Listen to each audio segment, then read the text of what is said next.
गया 400 kilogram uranium. क्या Iran अपने मकसद में कामयाब हो गया? क्या यूरेनियम पर अमेरिका के दावे संदेहास्पद हैं? ईरान ने कहां बनाया है यूरेनियम का सीक्रेट गोडाउन? ईरान और इजराइल में 12 दिन तक चली जंग पर ब्रेक लग चुका है। अमेरिकी दखल और कतर की मध्यस्थता के बाद दोनों देश सीज फायर का ऐलान कर चुके हैं। लेकिन इस सीज फायर के बीच ये सवाल जोर पकड़ने लगा है कि क्या इजराइल ने जिस मकसद के साथ ईरान पर हमला बोला और जिस इरादे के साथ अमेरिका ने ईरान पर अटैक किया, वो मकसद पूरा हुआ? ये सवाल इसलिए क्योंकि खुफिया जानकारी बताती है कि ईरान की न्यूक्लियर साइट से 400 किलोग्राम यूरेनियम गायब है।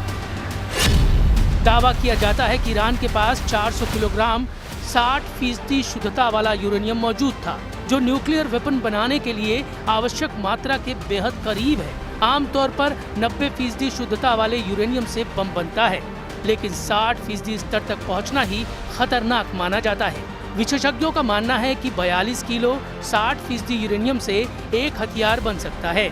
ऐसे में 400 किलो यूरेनियम का गायब हो जाना कई सवाल खड़े कर रहा है। उपराष्ट्रपति जेडी वेंस का कहना है कि हमें यकीन है कि फोर्दो, नतांज और इस्फहान में मौजूद ईरानी परमाणु ठिकानों को या तो गंभीर नुकसान हुआ है या वे पूरी तरह से नष्ट हो चुके हैं। हालांकि हम सटीक जानकारी नहीं दे सकते।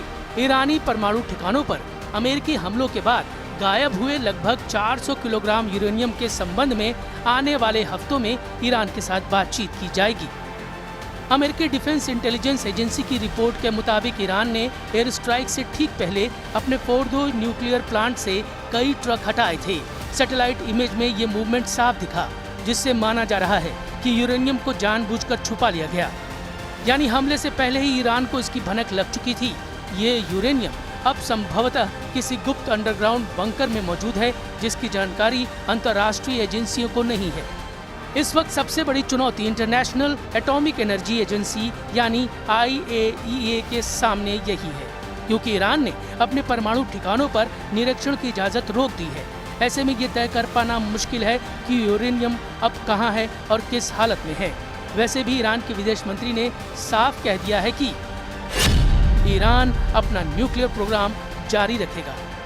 अमेरिका, इजराइल और यूरोपीय देशों को आशंका है कि ईरान इस यूरेनियम का इस्तेमाल अपने उसी मकसद को पूरा करने के लिए कर सकता है, जिस मकसद को रोकने के लिए ईरान के खिलाफ जंग छेड़ी गई थी।